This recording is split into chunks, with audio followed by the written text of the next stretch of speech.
Greetings from the Finger Lakes region of upstate New York.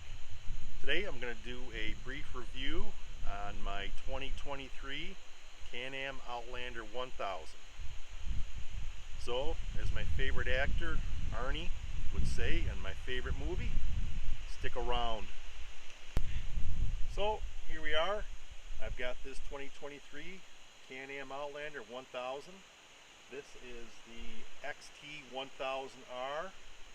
It's kind of what you'd call maybe the base model. There is a different model. It's got a little bit better suspension, a little bit different dash on it. Otherwise, pretty much the same machine. I've had this machine now for about a year and a half. There is some good, some bad, and a little bit of ugly. I'm going to go over some of the good stuff first. It is a bear. Yes, people buy these things because they are 1000 cc's, 91 horsepower. It moves, it goes. And I know all the people out there are going to say, well, my Quadzilla's faster, my Banshee's faster. Okay, those are purpose-built machines. This one can go through a foot of snow, and it can plow, it can haul deer out of the woods if you deer hunt, it can haul firewood, it's got a hitch on the back. So no, maybe it's not as fast as all those racing quads, but it gets up and goes. You won't be disappointed with it. So a little quick walk around, and yes, I know it's not spotless, it's not waxed. I do use this thing. I do wash it occasionally, but it is an ATV. It's not going to go to the car show. Just some things to look at. It does have a 2-inch receiver in the back for the hitch. That's a very nice feature. This thing rides nice. It's heavy. It weighs over 900 pounds. Again, as I said earlier, the power does not disappoint. This one came with a winch on the front of it, which I've used a couple times. It's gotten me out of some trouble. So far, it works well. I did pick up these coal pin, well, I don't know if you might call them a gun rack, but they're multi-use. They'll basically clamp onto anything you can fit in there, and they go in the Q-Link slots, which are these guys here. There's a bunch on both racks.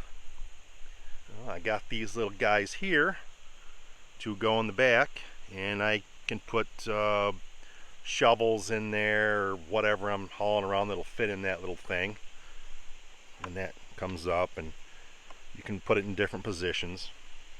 Very comfortable machine. It rides nice, and again, as I stated earlier, this is the XTR, so it's not the top of the line with the suspension, but the thing does ride nice. It's comfortable. I like the features of it. It's got 3 throttle modes, and how you would do that is with this little guy right here. When it's running, you can switch that. You've got basically normal, would be everyday riding. Work mode kind of slows things down a little bit and tames the engine somewhat, and then you got sport mode for when you want to play around. And I will tell you, the sport mode does wake this thing up. It will move. So other features, it's got a pretty decent little digital dash on it, you know, the basic information. And I'll try and turn on if you can see it. I've got about 618 miles on it in the last year and a half. It's got nice hand guards from the factory. Let's see, what else? Nice big footboards, plenty of room. It also has 3 modes for engine braking, which would be the switch here.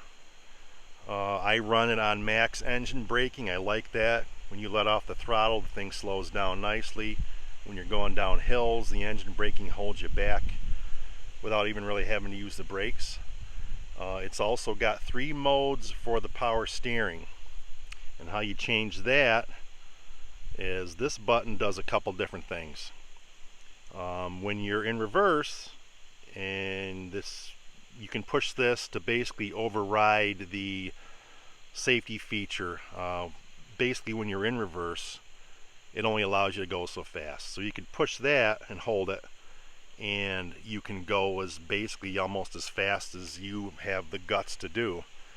Also, in forward, when you're in drive or high or low, which again this has got park, neutral, reverse, high and low range.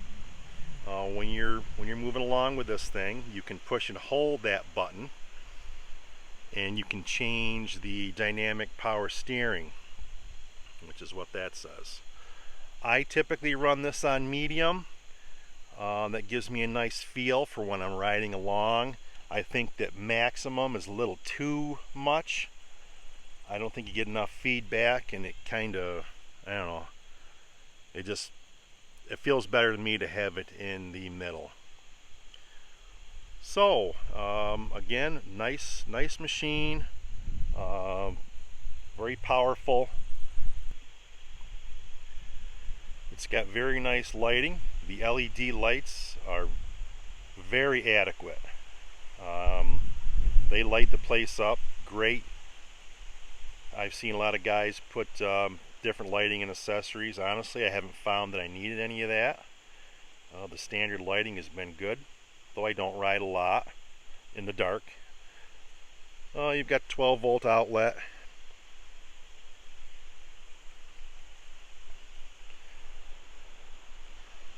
The compartment in the back, I've got a few trinkets and doodads in. My only complaint about that, and it's not a real complaint, it's just something you need to know, is there's kind of 2 steps in closing that, and you got to make sure the compartment is fully latched, because your stuff might fall out onto the ground if you've only got it on the first little lock.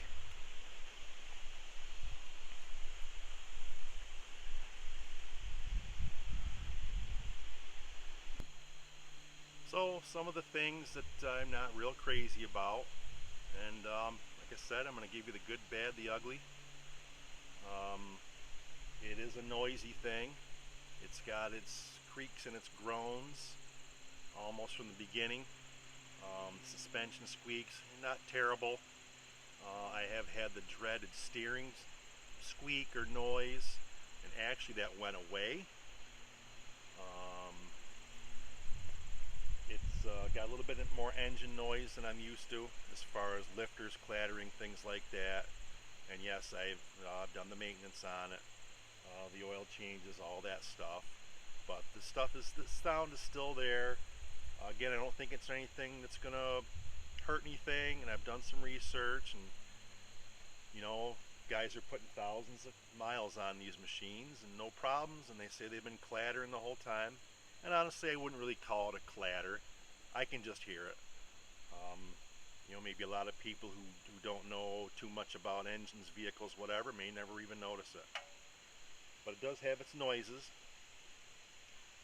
The battery that came with it, again, I bought this brand new from a dealership. Battery that came with it was very inadequate. I don't know if it was just that particular battery. My son has the same machine with the same battery. His is a year newer, but the battery specs are the same, and he's had no problems. What prompted me to replace my battery with a better unit, I think this has got I think it came with a 280 amp battery. This one's a 450. What prompted me to change that, buy a new one, was it was just very lazy starting it.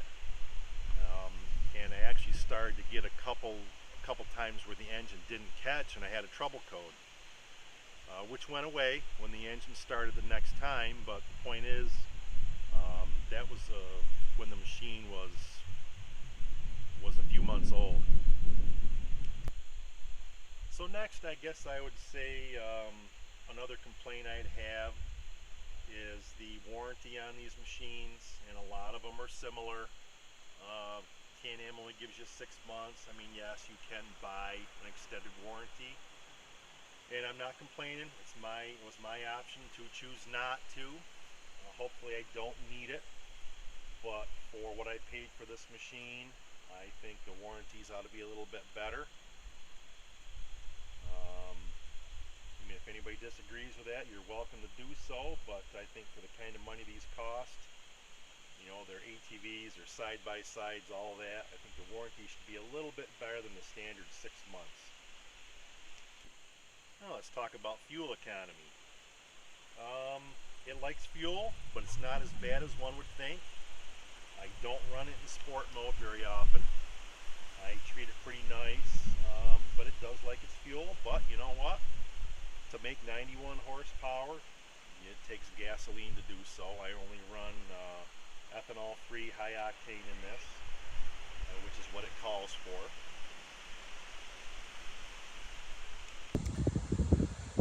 And I guess lastly on my complaint department would be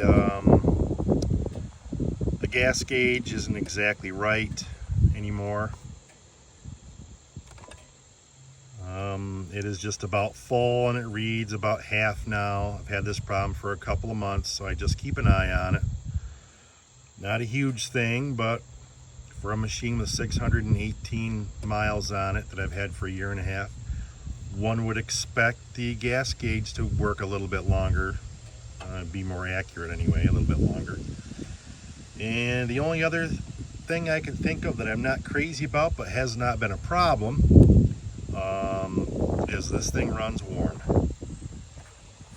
It runs you know, about 205 to 207, and you know, the fan kicks on at that point. Personally, I'd like to see the fan kick on at about 200, have it run a little bit cooler. But again, haven't had any problems with it. The fan does its job, but the fan does run. It runs even in the wintertime when it's cold. So I think that's all my gripes. So that's it for my review. I'm going to go right off into the sunset, or in this case, the sunrise maybe. So thanks for checking this out.